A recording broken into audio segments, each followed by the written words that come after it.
वो ये बिल्कुल दुरुस्त बात है कि इस कानून पे डिबेट नहीं हुई।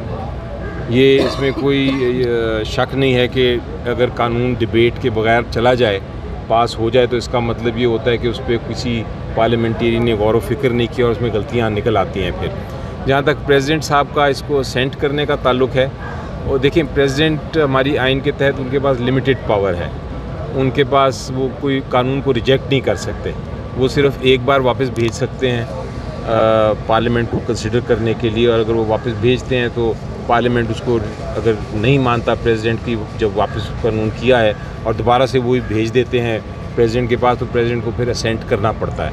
तो इसलिए प्रेसिडेंट साहब का उन्होंने तो अपना, वो चाहे पीटीआई के हों या चाहे किसी और ऑर्गेनाइजेशन की हों, उन्होंने तो आइन के मुताबिक ही अपना जो फंक्शंस हैं वो परफॉर्म करने हैं, और उन्होंने आइन के मुताबिक अपनी ज़िम्मेदारी परफॉर्म की।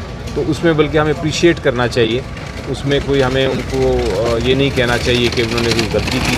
वो पार्लियामेंट ने बहरहाल एक गलत कानून पास किया और उस कानून को अब अदालत देखेगी कि वो कानून दुरुस्त है या नहीं। जफर साहब, शाह महमूद कुरैशी साहब भी रिलीज़ हो चुके हैं, इससे पहले यास्मीन राशिद साहिबा का केस भी डिस्चार्ज किया गया, परवेज़ इलाही साहब को भी बार बार उनको रिहा किया गया। क्या समझते हैं, मामलात बेहतरी की जानिब जा रहे हैं? और वो पीटीआई के सपोर्टर जो कि इसी उम्मीद के साथ हैं कि भाई मामलात बेहतर होंगे, तो क्या समझते हैं लीगल पॉइंट ऑफ व्यू से और ओवरऑल सियासी पॉइंट ऑफ व्यू से मामलात बेहतरी की जानिब जा रहे हैं आपके ख्याल में? जी देखिए, बिल्कुल उम्मीद रखनी चाहिए। मेरा ख्याल है इसका कोई ना कोई हल होगा सारी सिचुएशन का। बहुत कुछ डिपेंड करता है सुप्रीम कोर्ट की प्रोसीडिंग्स पे। अगर इलेक्शन की कोई डेट आ जाती है तो मुझे यकीन है कि उसके बाद बैठ के किसी ना किसी का डायलॉग होगा, और डायलॉग होने के बाद किसी ना किसी हल की तरफ हम जाएंगे। लेकिन गुज़श्ता रोज़ आसिफ जरदारी साहब ने कहा कि जब मैं चाहूँगा तब ये इलेक्शंस होंगे। जी देखिए, वो तो उन्होंने पॉलिटिकल स्टेटमेंट दी है, उसमें कोई हर्ज नहीं ऐसी बात करने का। हर पॉलिटिशियन अपनी अपनी पसंद की बात करता है, तो उनकी बात अपनी जगह दुरुस्त होगी कि वो जो अपने वर्कर्स को या अपने लीडरान को कहना चाहते होंगे। हम भी ऐसी स्टेटमेंट दे सकते हैं, लेकिन अल्टीमेटली फ़ैसला आइन के मुताबिक अदालत ने ही करना होगा। किस हद तक धचका लगा है? जो अहम रहनुमा छोड़ कर गए हैं, सियासत छोड़ कर गए हैं, कुछ पार्टी से राहें जुदा कर गए हैं, किस हद तक पीटीआई को खान साहब को झटका लगा आपके ख्याल में? जी देखिए, मेरा ख्याल है जब एक सेकंड टियर या फर्स्ट टियर लीडरशिप किसी पार्टी से अलग होती है, तो फिर नीचे से निकल के वो वाले फर्स्ट टियर में आ जाते हैं, तो पॉलिटिकल पार्टी में तो ये होता रहता है।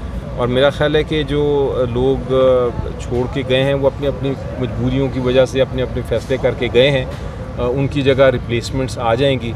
और कोई ऐसा मेरा ख्याल है ना ओहदा होता है, ना कोई शख्स ऐसा होता है जो रिप्लेसेबल ना हो। हर कोई रिप्लेस हो जाता है। मुझे आज इस केस से आप निकाल दें तो 10 और अच्छे वकील आ जाएंगे मेरे से बेहतर। तो इसलिए कोई इमरान खान की पोजीशन कहाँ पे देख रहे हैं आप इस हवाले से? अल्लाह का फजल है जी, पब्लिक की सपोर्ट बहुत ज़्यादा है, और मेरा ख्याल है अवाम इंतज़ार कर रही है कि अब इलेक्शंस हों, हम वोट करें, और उसमें फ़ैसला हो जाएगा कि कहाँ तक कौन कितना पॉपुलर है। इलेक्शंस वक्त पर होते हुए दिखाई दे रहे हैं आपको? डिपेंड करता है जी सुप्रीम कोर्ट की जजमेंट पे। सर ये इस वक्त जो है अब आम बात है कि ये कहा जाता है कि पाकिस्तान तहरीक इंसाफ के रहनुमाओं पर प्रेशर है, वो प्रेस कॉन्फ्रेंसेस कर रहे हैं। क्या आपके साथ भी ऐसी कोई सूरत-हाल हुई है अभी तक कि आपको कोई प्रेशराइज़ कर रहा हो या कोई प्रेस कॉन्फ्रेंस करने के लिए मजबूर कर रहा हो? ये पहली बात तो ऐसी नहीं है बात, और नंबर 2 मैं लीडर ही नहीं हूँ। मैं तो वकील हूँ। बाबर इवान साहब को भी प्रेशराइज करके बाहर चले गए, वो आप भी हैं सर। इस वक्त सारा दारमदार आपके ऊपर किया जा रहा है पीटीआई की तरफ से। मैं तो जी एक प्रोफेशनल वकील हूँ, प्रोफेशनली मैं सारी चीज़ों को हैंडल करता हूँ, तो मुझे कोई लास्ट क्वेश्चन, खान साहब से आपसे रब्ता आपका खान साहब से रब्ता होता है क्या? इस वक्त उनका मोराल है क्या? घबराए हुए हैं खान साहब? नहीं, बहुत हाई मोराल माशाल्लाह। मैं बल्कि सरप्राइज हूँ कि इतना हाई मोराल उनका है। सर ये जो इमरान खान पर पाबंदियाँ लग रही है टीवी चैनल्स में उनका नाम लेने पर, इस पर क्या कहते हैं? देखें, ये भी चैलेंज किया हुआ है अदालतों में, और अदालतें इस पे फैसला करेंगी। मेरे मुताबिक तो किसी पॉलिटिशियन पे आप पाबंदी नहीं लगा सकते। फ्रीडम ऑफ स्पीच हमारा जो आइन में है उसकी खिलाफ वर्जी होती है, लेकिन आप ये ज़रूर कह सकते हैं कि आप क्या स्टेटमेंट्स किस किस्म की स्टेटमेंट्स दें या ना दें, ये आप नहीं कह सकते किसी को बैन कर दें। अमेरिका से जो कहा जा रहा है कि हमारे लिए आवाज़ उठाएं खान साहब, इससे खान साहब के बयानिए को धचका लगा क्योंकि साइफर का सारा कुछ इमरान खान साहब लेकर चल रहे थे जब उनको निकाला गया था रजीम चेंज के बाद। कि देखें, जहाँ तक फॉरेन ऑर्गेनाइजेशंस हैं, हमेशा से पूरी दुनिया में आप देखेंगे कि यूएन के तहत भी और वैसे भी ह्यूमन राइट ऑर्गेनाइजेशंस होती हैं। जब बाहर की, जिस तरह हमारी सेनेट है, जिस तरह बाहर की लेजिस्लेचर्स हैं, उनमें भी पार्लियामेंटेरियंस होते हैं जो कि ह्यूमन राइट्स पे आवाज़ उठाते हैं।